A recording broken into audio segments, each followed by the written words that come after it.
ગાંધીનગર જિલ્લાના દહેગામ પોલીસ સરકારી ઓફિસો આગળ એક્શન મોડમાં દહેગામની સરકારી કચેરીઓમાં હેલ્મેટ પહેર્યા વિના ઝડપાશે કર્મચારીઓ અને અધિકારીઓ।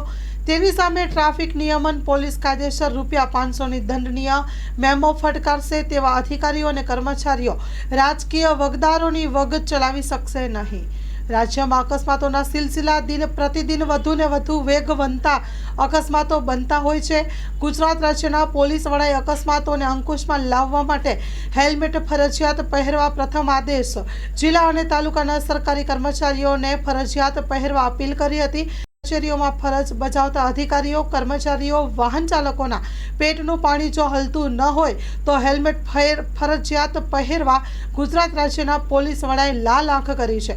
રાજ્યના પોલીસ વડાનો અમલીકરણનો આદેશ છે કે હેલ્મેટના નિયમોનું અમલીકરણ કરવા ગુજરાત રાજ્યના તમામ અધિકારીઓ અને કર્મચારીઓને પ્રથમ આદેશ કરવામાં આવ્યો છે, તો સરકારી અધિકારીઓને પ્રથમ આદેશ કરવામાં આવ્યો છે। Story report by Amit Patel, Gandhinagar.